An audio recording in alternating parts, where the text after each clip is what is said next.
Hello and welcome to episode 84 of the Talking Wednesday podcast. Dex and Jake joining you once again this week for everything Sheffield Wednesday. But before we get into that, how has your week been, my friend? It's been good. A lot of things happening behind the scenes, like I showed you beforehand, and I'll explain more of that when it gets closer to the time of doing, but everything's a little bit exciting. But I've got another thing, Sheffield Wednesday related thing. So, Right. as some of you know, I like to buy little bits of Wednesday stuff, and it's normally when it's on sale because I am a Yorkshireman and I'm a tight ass when it comes to stuff. But I don't know if I'm going to look like a or not, but we'll find out. Sheffield Wednesday bucket hat. Yep, he's just put a Sheffield Wednesday bucket hat on. And I do look a bit bad, but I don't care. But yeah, it's been one of those weeks of trying to get things done. Quite Last like week that, was actually. Carry on.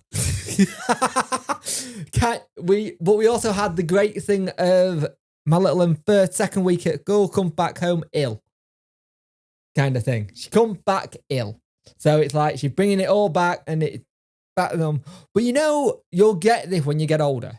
So I went and saw my mother on Sunday, right? And It was a surprise visit, so she wasn't prepared, so she was a bit flustered. But you know when you ask your parents what's new, anything new, kind of thing. Yeah. And if you don't live with them, you kind of say, you go, what's new? Haven't been to her house in a long time because she likes her house to be a certain way and she don't want me to see it because she thinks I'll nitpick things. I don't, she's just like that.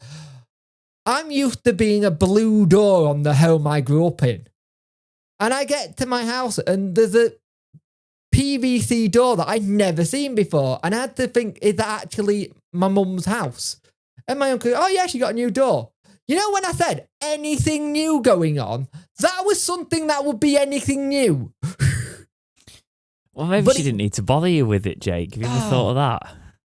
Just a door. Yeah, true, but she bothered me with everything else. Fair enough. No, But I wasn't expecting that either, to be honest, talking about PVC doors as we start across, but this is the podcast. Yeah, I'm getting old now. Come on, I'm 30 odd something next month, so yeah. Turning old, it's fun, and I'm getting more grey in my beard. How's your week been, mate? It's good, yeah. Went to a wedding on Saturday. Recovering still. Not as much as I was yesterday. I just can't do the days after anymore. Do you know what I mean? Like I'm like, oh, this is just pain. Was it an all day one yeah, or one? Yeah, so it wasn't one of those ones where you wake up and go, I'm feeling fine. I've beaten this hangover, then you get to afternoon. Oh no. Those are the worst ones. No, it was working myself up to going to breakfast. And then looking at it going, I don't know if I can eat this. That gutty. That's absolutely gutty. I've officially reached the point of too old for this now. However, it was a fantastic day. Yeah. You do get to that point where you just go, can't do that level of drinking no more. My body's not built for it. Well, I don't know. I was tamer than I compared to when I used to be, probably, but yeah, I just can't do it. I can't do it. I can't do the beer fear either. You know, the morning after, not? You know, when you've got hammered and you're just like, oh, what, you know, like, I don't have time for it, honestly. Yeah. Like, wasn't too bad there, to be fair. You do get to a point in life where it's just like, you know what, it's not worth it. Yeah.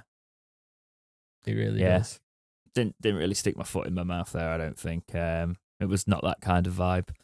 Yeah. So it was all right. It was a lovely day. It's seeing one of my best mates getting married, and obviously we were very involved. So as I said, I was a groomsman on it. Yeah. Previously, and it was nice. It was a really, really nice day.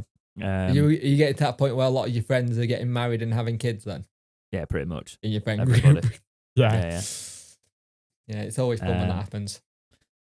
Yeah, there's a lot of that there, and then obviously there was delays with the pandemic and things like that. So a lot of stuff is backlogged and happening soon. But yeah, this was a big one. This was a it was just a really nice day in general, And you did a lot of work for this, like trying to get your health, just getting healthier as well for it, didn't you?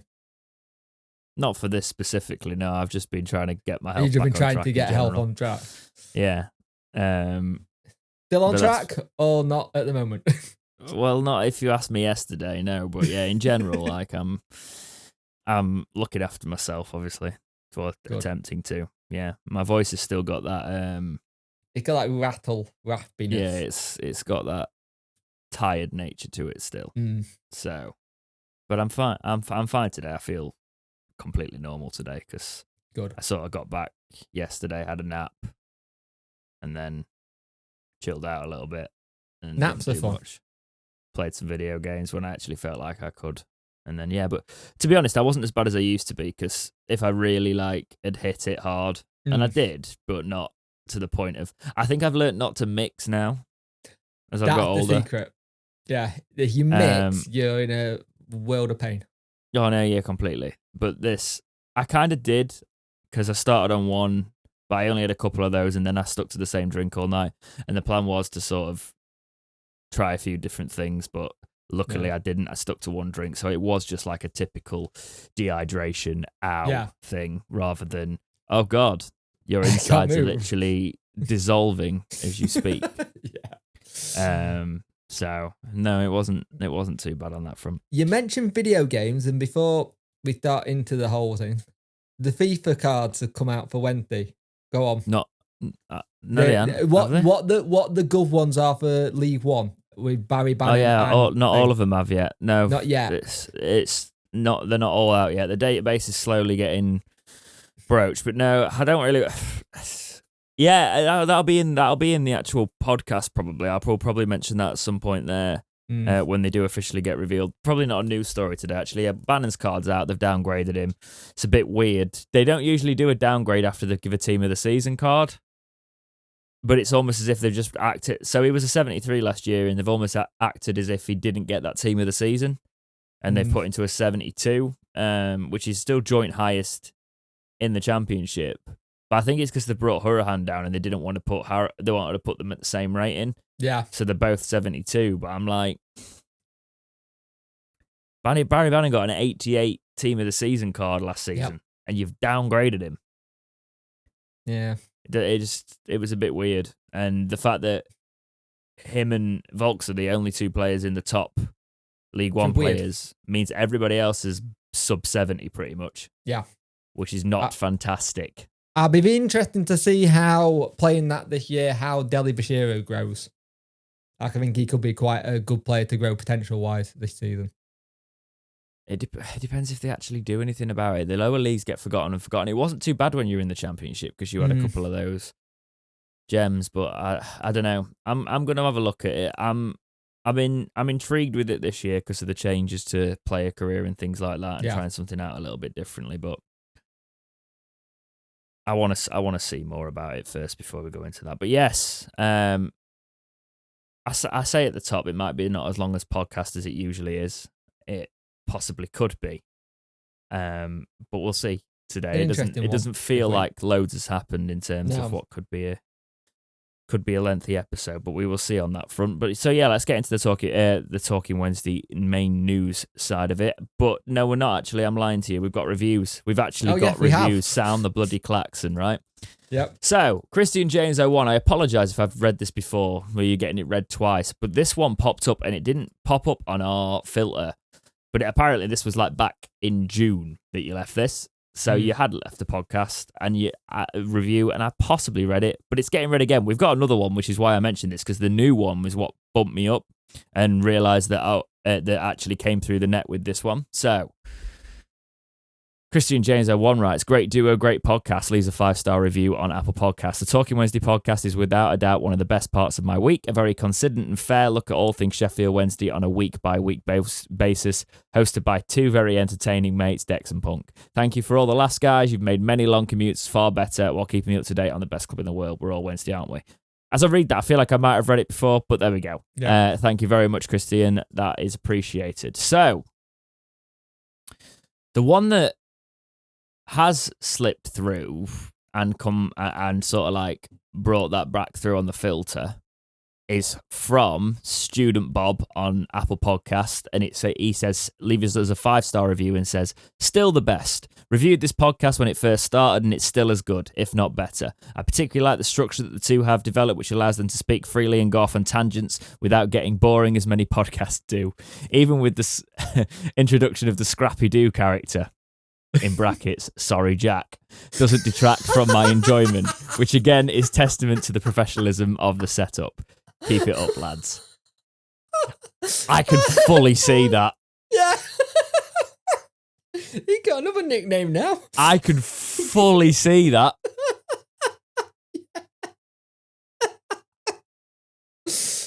Oh, that might have to get made into artwork. That's amazing. He is a bit of a Scrappy-Doo character, isn't he?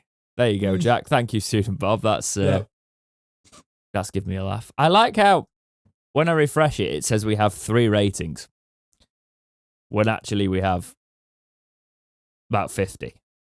I don't know why Apple Podcast works very weird, but it does Apple work very Podcast weird. doesn't work very well in terms of their rating system. Hasn't done for a while. If you would like your review read on the show, make sure you leave a review on those services that we have linked below in the description, and we will read them out if you leave one on Podchaser or Apple Podcasts.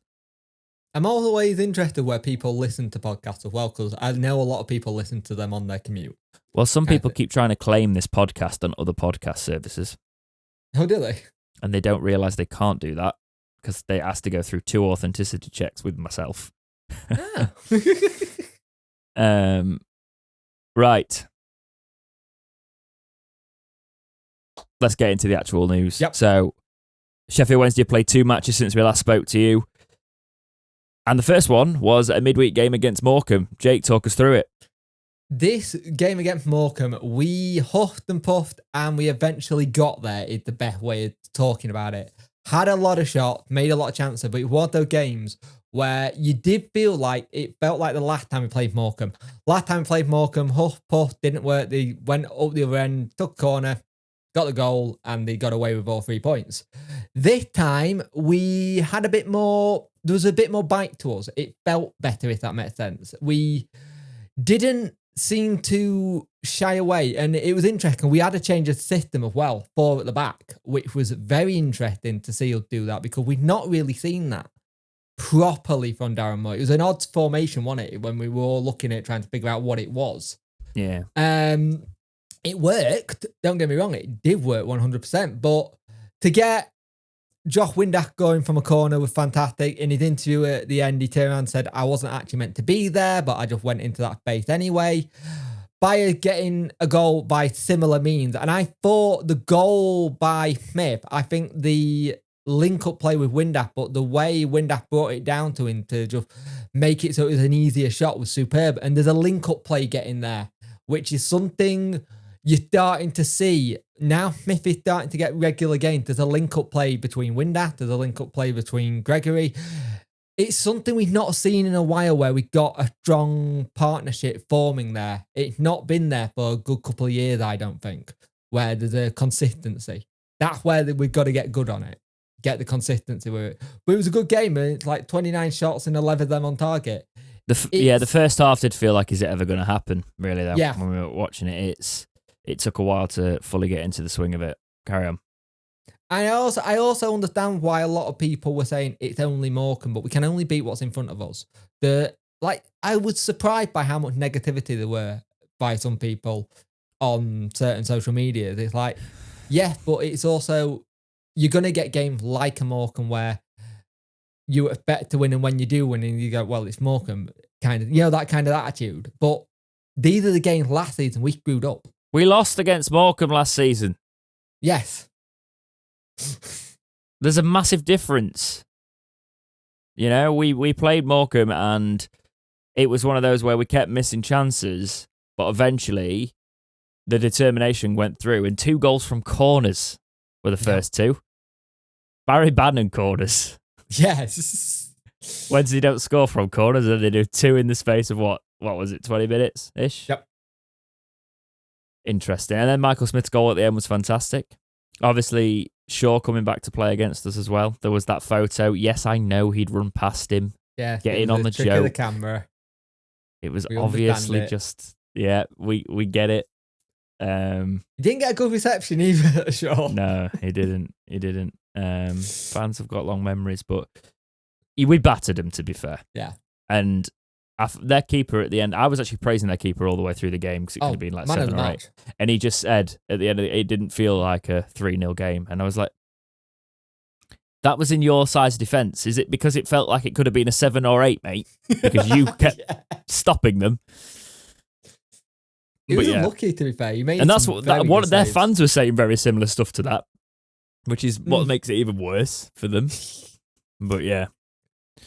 Right, you're going to have to talk me through the Ipswich. I've not seen anything in terms of Ipswich because I was at a wedding all that day and I've not done the catch-up on it. So you're going to have to talk me through it. So the Ipswich game was interesting. We nearly started really well. Barry Bannon nearly scored from about the halfway line and went to chip it, and it bounced just as it got to the goal. It bounced and then went over, and like, oh, that would have been great to see us get that. And then when they have an issue at the minute, when defending, I don't know if anyone else has noticed it. When players run at us at some time, we stand off. We don't put a tackle in, and they managed to get through us very quickly. And a centre-back ran all the way through and then passes it to make it 1-0. 4 minutes in. That is 4 minutes in. That shouldn't be happening. Again, Iorfa isn't the player we used to have. He's not the same player. Back in the day, he would have put a leg out. He would have put a tackle in. I still think there's a mental side of him that's scared to put a proper tackle in. He's looked good against weaker opposition, I guess you say, this season, and he's had some really good games in that regard. But if he had another display at Ipswich like I have seen from him, and that's what has been described to me, it's not fantastic. Yeah, we're playing Stockdale as a sweeper keeper, which is interesting. There was some period where we were passing it across the box, and there was a player ready to pounce on it. Which, okay, it happens. I understand it, but we looked okay, we had a bit of the ball, but not enough. Nothing was sticking in the midfield. And again, it's another case of when players get in our faces, we struggle. We struggle to break that down. Second half, thinking, right, let's change it up.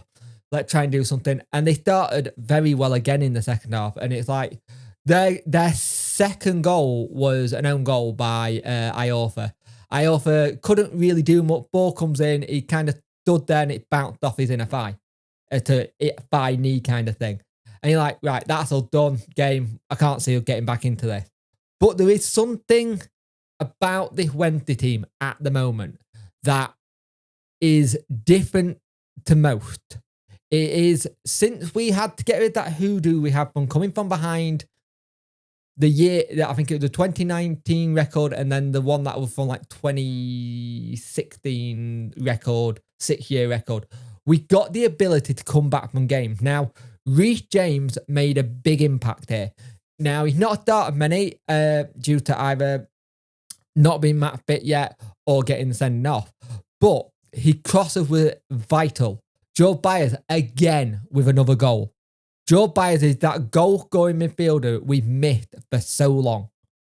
And he reminds me a little bit of Kieran Lee, because Kieran Lee will get on the ball and get goals, but also make things work. Great goal. Now, our last goal. Now, this is the controversial one. Yeah, Michael Smith is offside. I don't care. That referee was atrocious all game. He was giving free kicks that weren't free kicks. Here's one for you, James. Did you know that you could be offside in your own half and then give a free kick to the opposition? I heard about this. You can't. No. The referee had just been promoted from, I think, non-league, and this was his first game doing League One football. I understand referees have got a hard job and they've got to make it through the thing, but surely let him do a League 2 game, couple of League 2 games, then a League 1 game. Kind of get used to it. I'm sorry, but if he's jumping up to any professional football standard, if any fan can pretty much tell you that you can't be offside in your own half, then a professional referee should know you can't be offside in your own half. Yeah, exactly. And in this game, there was some incidents that we don't want to We don't want to put too much light on because we are going to talk about it a bit more in the podcast, but the game nearly did get abandoned. The referee got both managers to one side and said, if any more things get thrown on the pitch, we will abandon the game. Because it was docked like 3 or 4 times.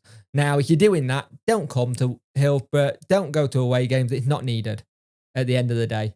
Yeah, you can disagree and boo and shout, but at the same time, throwing stuff is completely different. No, don't do it. What's your opinion on flares? I'm opening up a can of worms here. You by are. The way. Like them, but also don't. It depends on the situation for me. Yeah, if it's a big game, they make the atmosphere. But you don't need to be You don't need to be throwing them at like. You don't need to throw them on the pitch. You can let them off in the stand. But also, the reason they throw them on the pitch is so nobody can see who's got the flare out. That's why they do it. Yeah, if you've got it in your hand. If we have this whole like no flare policy, and then you look at Europe where they just don't care. I don't know how they do. They put them somewhere where sun don't shine? Because I can't get in the ground. I can't get in the ground with a bottle on me, bottle top on me. No bottle.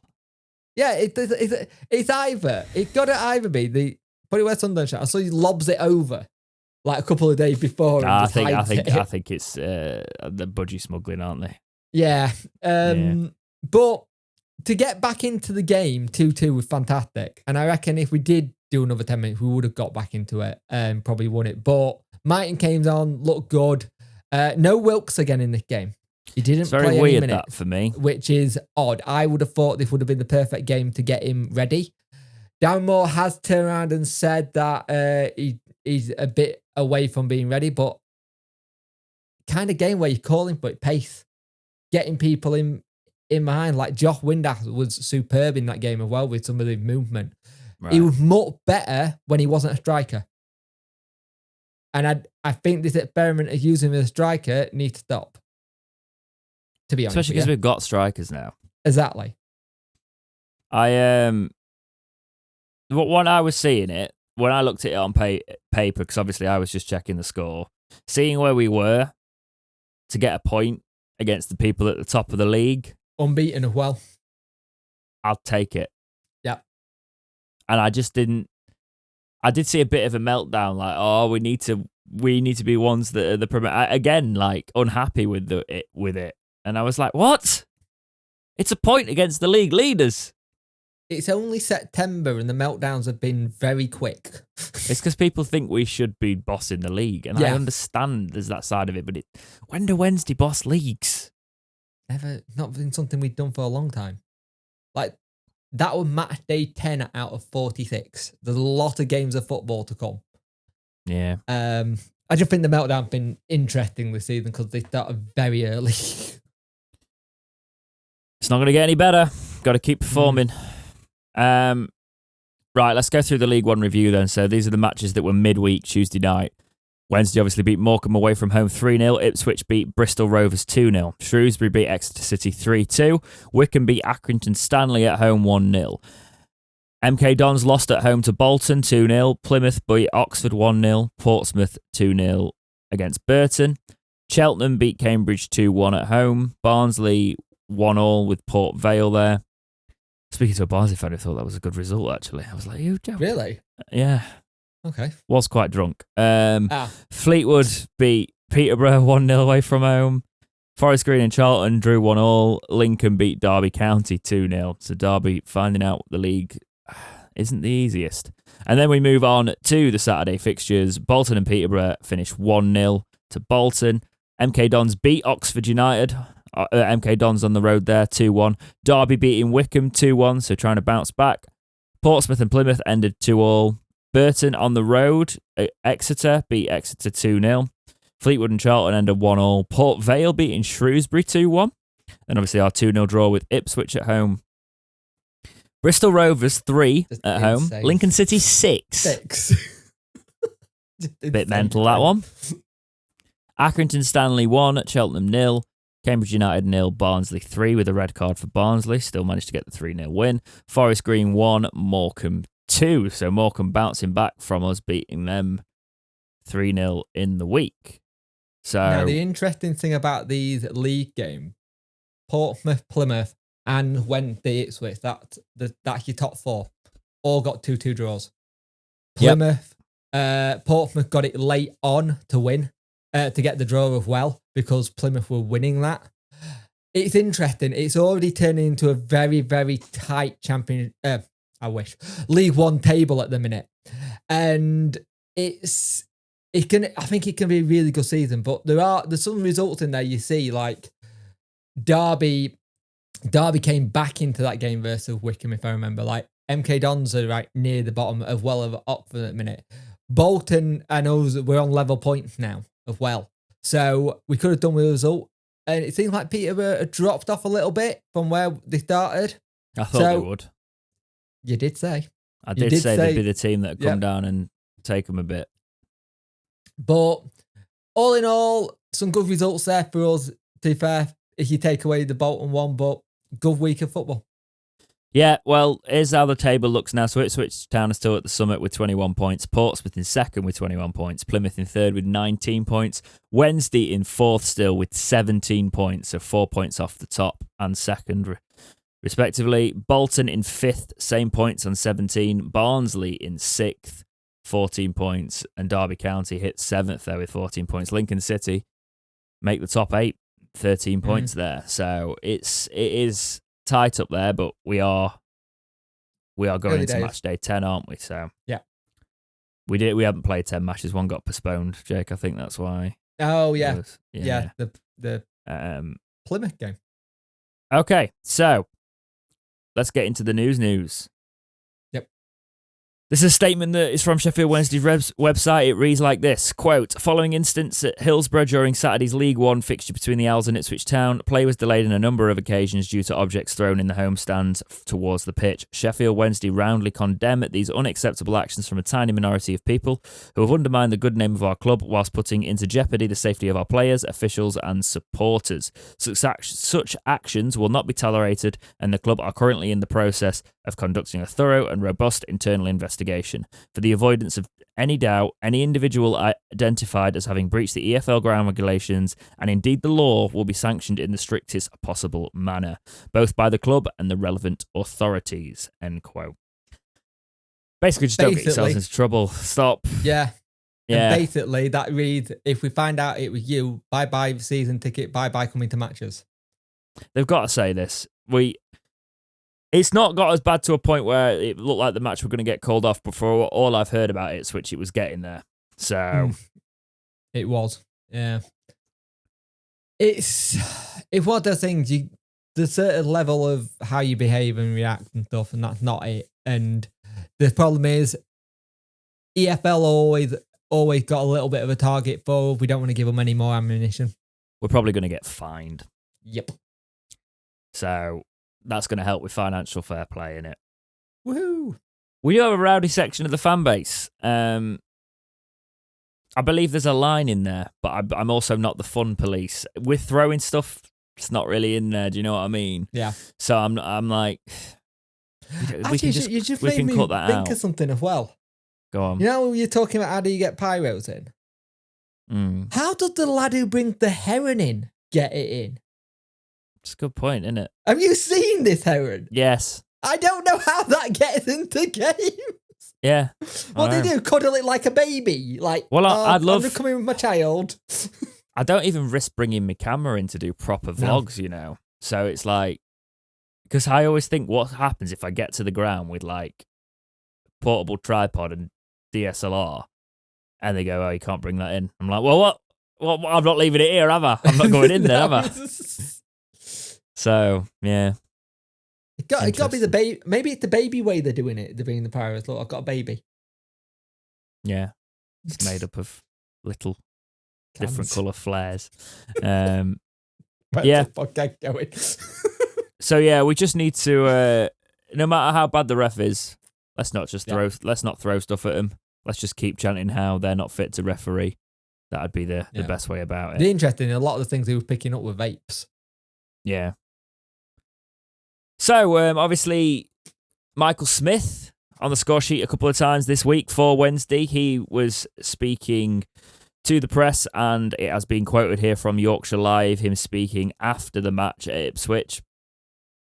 he was asked, quote, when asked how Wednesday can get to their best, Smith said that it was what happens at the training ground that makes the difference on weekends. He said the following, quote, just keep working hard on the training ground and put into practice what the manager wants on the Saturday. Training's been unbelievable since I've been in the building with the quality of the lads in the changing room. We showed it in the other night in a tricky game against Morecambe that could have been a banana skin. Even on Saturday, we showed glimpses of what quality we do have, and hopefully it'll all click in the end and we can climb up that league table. Smith then went on to describe how he felt as the equaliser hit the back of the net, saying, class, it was unbelievable to score at the end of the front in front of all the fans. My missus and little one were in the corner. I completely forgot I picked up the ball boy as well. I've just been shown a picture. That was all a blur, so it's nice to be back. It makes all the hard work and sacrifices worthwhile. They are the special moments you can't put a price on. End quote. So Michael Smith, finding his shooting boots, looks back to fitness, and we've got him in firing good experience for us as well for this league if we can get the Michael Smith from last year. I just love how that ball boy always gets involved in the celebrations. I love it. It's awesome. That's just got to be, it's the same one that Dennis Adeniran missed last season, and then Lee Gregory picked him up. It's the same ball boy. It's like, and the one thing that got me was the roar. You forget how loud we can be at times. We know we're loud, but when Bayer's goal went in, there was just that roar as let's go. It's because Hillsborough's in general has been flatter of recent. Just like the home noise is not what it always has been. But no. I assume if we're talking about the roar specifically, again, I missed Ipswich, so hands up here. It's all me when I'm there. There's no atmosphere. It's my fault. But I know what you're saying. You do take for granted how loud we can be sometimes, and it can fall a little bit flat because away, obviously, we've got to outsing all the home fans, so we give it a go. But and at the stadium, it's not acoustically that good in terms of because there's lots of pockets of noise that can go out and leak. Well, I think we have a bit more of a calmer watch than we used to have in certain parts of the stand, which is perfectly fine as well, by the way, because we still do have a steady average attendance every week. Yeah. When you're seeing the attendances come up, it's comfortably over 22k quite a lot of the time, and like it's good numbers for League One football, really, isn't it? That's so. It'll be interesting to see what Wente can do with the attendance. Because I know we had what our match was cut back due to SAG, the safety standard lot. So it'd be interesting to see if we can go back and say, look, we want to get this back. But it's still a good number for League One, and we keep. And much of people will complain and say stuff. The only thing I did see on social media that was a bit of complaint, there was apparently no water in the toilets and stuff. There was no water, full stop. So I never go to the toilet at the match. Just don't. And just in general, I never go. No, I never get any food anymore. I don't queue, Jake. I know you don't.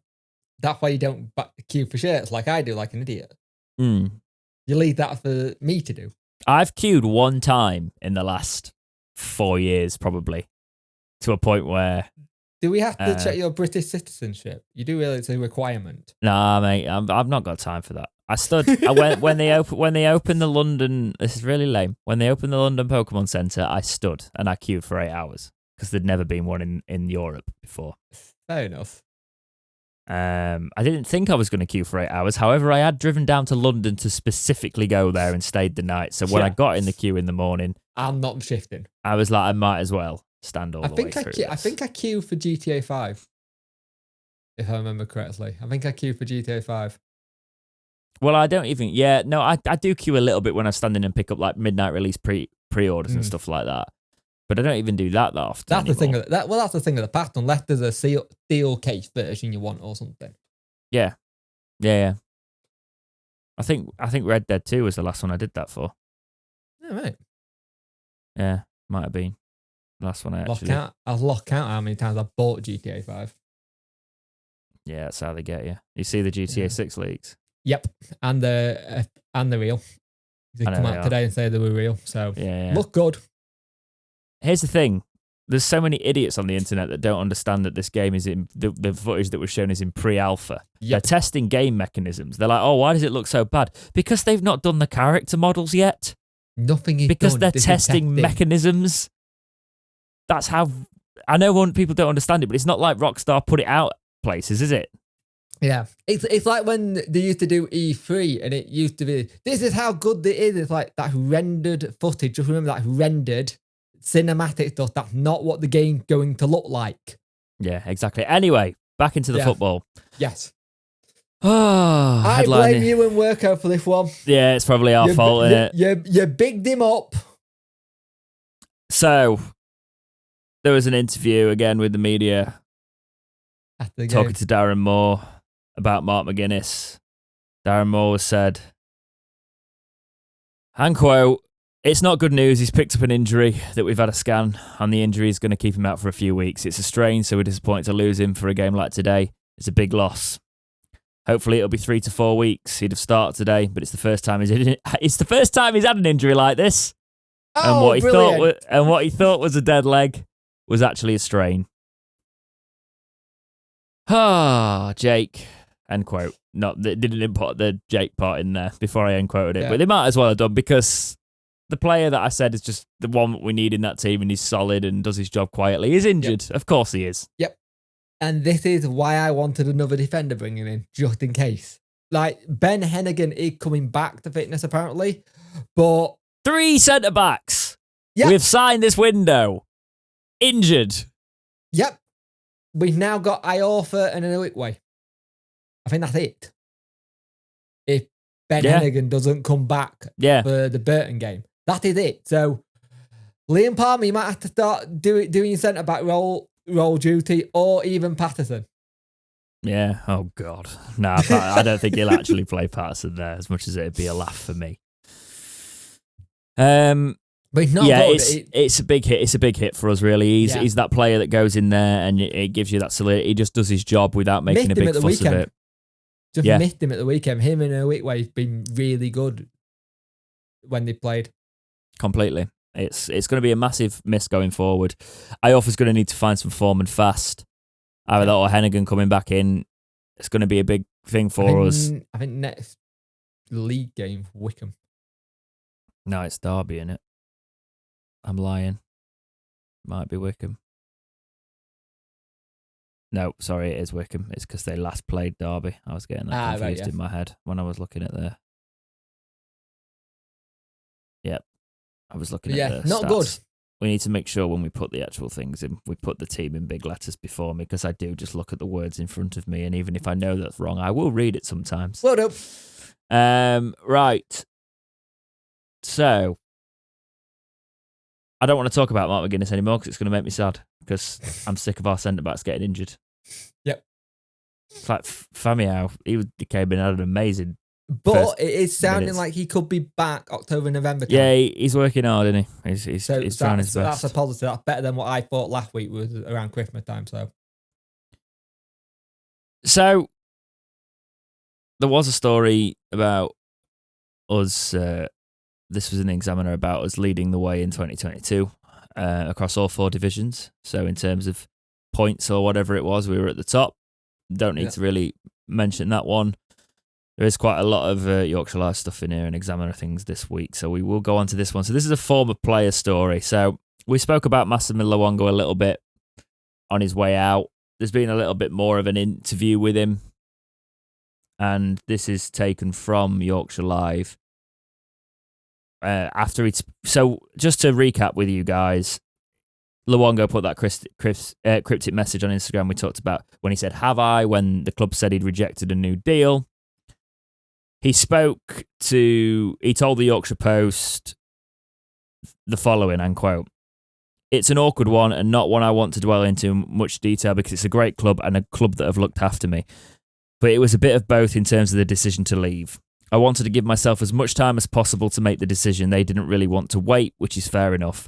And then they sort of jumped the gun a little before I got the chance to really make my decision. But ultimately, my priority was to get back to the Championship, but I would have liked a little bit more time to make that decision. Whether or not it would have changed my decision or not, I don't know. I think ultimately, all parties involved had their own agendas, and they wanted to rush a little bit, whereas I didn't. The article goes on to say to show more quotes from Luongo saying, "It was a horrible summer from June." He said, "I've never been in this situation before. In previous windows, it's like you're more desirable because you cost nothing. I was an experienced player coming off a good season with Sheffield Wednesday, but I think the climate has changed a little bit and it made me tough. It made for a tough time not really knowing what might happen. I did know of a few clubs lingering, and I was with Reading for a little bit and recently training with them. To be fair, it was more when the window got closer to shutting, that's when things started to move because certain clubs started to realise they weren't getting the players they wanted and stuff like that." I'm going to end the quote there because he just talks about how his move to Middlesbrough ended up occurring. But Luongo obviously saying what we already knew, really. Yeah. We kind of guessed this reading between the lines that he just wanted more time on the deal and Wednesday made the decision for him. Yeah. Yeah. And the interesting one was for me in that quote was I was expecting more people to come looking at me and stuff like that. Yeah, but I think a lot of people didn't take you because your injury record. Yeah. It's a risk. I think that, and I think he still thinks a fit Massimo Luongo is fantastic, but how many games can he actually stay fit for? The midfield's the one position we don't really need to worry about anymore, so it's kind of worked out for both parties here. You don't need to... the club are well in their rights to make the decision. I think he understands this. He might have posted all that, but the club are well in their rights to go, no, we're going to need to get this done. And we brought him back in sin, didn't we? We decided, we made the decisions. We were like, right, we're gonna make some moves. We've offered you a contract, Massimo. We're not waiting for you, especially because we've also know about your injury record. So us offering you a contract, wanting you to stick around. If you delay, this is what can happen. The club needs to get their affairs in order, and that's what Darren Moore wanted this season. He wanted to get his players in, and he wanted to have a pre-season with them, and he wanted to have them sorted. It's why you gutted about Wilkes not getting in early, and that whole thing. I think if you get Wilkes in early, probably playing. Exactly, and I know Luongo would have probably been still training with the club and things like that I think he wanted his unit. You know, he wanted his unit of players that he could work with and know the ones that are sticking around and work with them. And it's not the first time we've heard him turn around and go, "I'm a championship player." Yeah, exactly. You were an injured player for a long time, Mass. There's that side of it. Yeah. And Wednesday did stick with you on that. And yes, you had some really good matches for us, but unfortunately, he's not been through a successful period with Sheffield Wednesday, has he? He's not brought us too many highs, so to speak. Yeah. So it's a difficult one there, and I think Wednesday were well within their rights to pull the deal. You know. Oh, yeah, for the record, obviously, we were saying at the time we wanted to keep him, but things work out in a certain way, and he's got a club, and everybody moves on. Good luck to him. No hard feelings, exactly. Yeah. So, Ryan Galvin's gone on loan to Maidstone United, non-league. What are your thoughts there, Jake? Makes a lot of sense. He needs game time, but this is the situation. He's either got to do well and come back at the end of this loan and be ready to be in contention to the first team, or you're going to be on another Alex Hunt on your hands where he needs to break in. He is a left back, which is something we don't have many of, which is good. Yep. But if you're going to do this, let him have this thing, but maybe around Christmas time, start putting him on the bench, bringing him off, bringing him on, let him build himself. We thought Hunt's loan spell was going to be the making of him, didn't we? And obviously now we've sold him permanently. So Galvin will look at that and go, he's 21.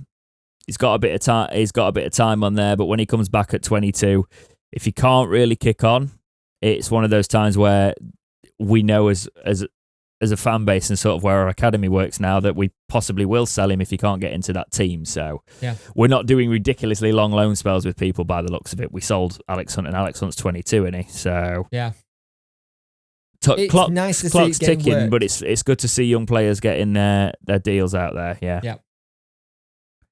It's about time. We need to make sure more of these players are going out and actually getting real world football. It's interesting that a lot of them are going to non-league. I know there's a contact with Darren Moore there and things like that at Maidstone, but maybe it's a case of did he go to Maidstone before? Was it Gamebury went last time? No, I don't think. I can't remember. I know second time on loan. The interesting thing about this one, Jake, is it's an initial 2 month, so it's not like he's gone for the full season or that. So we might need him for defensive cover at this rate. That's probably why he's gone out like that, so we can get him back if we need him. Because Darren's like, I don't have much luck in this position. You're only going for 2 months and then come back. Yeah, exactly. But yeah, good luck to him. Hopefully he can come back and break into that squad. That's the hope we hope with all of those players. Yeah. So this is an article from the Star. There's been a lot of questions about Sheffield Wednesday and playing out for the back. Okay. Speaking to the Star, the Owls boss said this, and quote, "You're going to get moments in the game where you're playing out from the back or through the lines or directly to the front. They're all about decision making at the time. There will still be times where we play out at the back because we've scored umpteen goals doing that. We scored at Morecambe from the back after 20 odd passes. We've played out with 7 passes and scored, and we played directly to the front with 3 passes and scored. The game ebbs and flows, and there are a lot of tactics on the pitch, and it's up to us managers to see it. We've seen it throughout the football, from the Premier League down to League 2, and that's what we're here to do with the types of players we've got. Ipswich were pressing us, and we have to be brave and play through the press. There are moments where they'll capitalise, but there are also moments where we get it right and we create the extra man. We just didn't capitalise. We've got to maintain it and keep building." End quote. So he's commented a little bit more on the playing out from the back stuff, because a lot of fans literally, you can hear them audibly moan now when Wednesday start playing through the back and it's not quite working, and you just hear people screaming, "It's not working!" So your thoughts on Darren Moore's comments on it and where we go with it? When Darren Moore get questions like that, what I love about him, he's all stats, he's all numbers. He's all about what, this is how it is, this is why we do it. Now, it's still not right, and I still gasp, but I think we've got to if this is how we want to do it, we just got to sit there and watch it and take it, because we're not the managers. The players work on this week out, and we've got to trust him more that he can do it. Like, we know Darren Moore is a stickler for being a little bit stubborn with what he does. But this week we did see him change the formation. He went to 4 at the back, which we've been calling for. We played with wingers. He is willing to change it if need be. This out from the back, I think it's only when you get I'll say it's David Stockdale passing at times is just not there. Yeah. It's not where it should be. And it's quite a lazy pass when he does pass it. Or there's not a player thinking. The one that's annoying me at the minute is where we're passing it across the back of the goal. Like, that's not. I was taught at a very early age, because I used to play goalkeeper, don't pass it across your box. Side to side, up the pitch, but not across your box if you can help it. Because you will get that player that will nip in and take it. The game changes, though, doesn't it? And he does say that it's you see it more and more and more. And there was a big thing. I remember like the shift of about 10 years ago, it coming into the English game quite hard. And playing out from the back was a thing that was becoming more and more popular. And it's now, most teams try and do it. It's the norm now. Yeah. And you need to be a bit more of a technical player. I understand you don't want to give possession away straight away. I understand the philosophy around it. You're meant to work up the play and build it into the box and not just lump it and give the other team a chance of a 50-50. On what you just said, what's your take on Barry Bannon's kickoff that he does? It's become more of an icon now, hasn't it? Yeah. He doesn't do it. There was a match recently where we didn't do it. I remember that and being like, oh my God. I don't know, man. I don't. It's just a kickoff, innit? It's. I mean, it doesn't really make too much for us, but it kind of like I can see what we're trying with it, though. We're trying to get something started straight away, but once something's done too many times, it becomes predictable. So I think that's where we are as a club at times, as a team. We are sometimes a little bit predictable. Did you see the set piece tactics against Morecambe, though? We talk about predictability. We're actually changing things up a little bit there. The way we went to the inside post and started and worked it low and tried it like that. I like us doing stuff like that. Wednesday had a period of time, I remember, where we always used to try different little set pieces out and things like that. And it's nice to see us tinkering in that kind aspect. of thing again. Yeah. But yeah, playing out from the back is going to be a controversy while we're still sort of looking a bit shaky with it. But I understand what you're saying with Stockdale and the passing, and there is cause for concern there when it doesn't go right. But also, again, how many defenders has he had out in front of him? let's also remember this. He's not got a solid set of defenders in front of it. He's, again, another change in defense. So that could be a reason why it's not worked the most, not the consistency of players in front of him. Yeah, exactly. In positive news, even, Byers, Bannon and Windass and Smith all featuring Sky Bet League One Team of the Week. So that's from earlier performances. 4 Wednesday players in Team of the Week. That is what you like to see. It's a shame we're doing this when FIFA's not a thing, because one of our players might eventually make it into there again. Yeah. We only had Berahino and Gregory in there, I believe, last season. In we did, didn't we? And it was due to a hat trick for Berahino there, I think. Is it 2 weeks till FIFA? 9 days for us from the recording of this podcast for if you've got early access. However, there's usually trials and things like that. I'm sorry, I'm yawning on the podcast, so I'm professional here. Don't worry. 27, I think it's 27th if you got Ultimate Team, the Ultimate Team Edition. Then it's 30th, and I believe they're doing early access. I don't think they're doing the 10-day No, I think trial early this access year. is the 30th, isn't it? Yeah, it might be. Yeah. I think the Ultimate Edition one's the 30th. I'm not sure, though. Right. The Plymouth trip has been rescheduled. It's now going ahead on the 4th of October at 7:45. So Tuesday night Plymouth trip. Good luck. Yep. We are also going to be playing Southampton on the 9th of November. Kick off at 7:45 again. That's a Wednesday night in the League Cup. Yep. Now we are done for the news, so we are into the next matches. The next match, you'll be watching this on the night of the match. We have got the Pizza Cup. Yay. Hey. And the Pizza Cup is against Burton tomorrow night, 7 o'clock. The night of this podcast, straight after this podcast. Yes. I don't even know if I'm going to bother watching the Pizza Cup anymore, Jake. I will, so you don't have to. Yeah, I'll probably still watch it, but I ain't streaming it.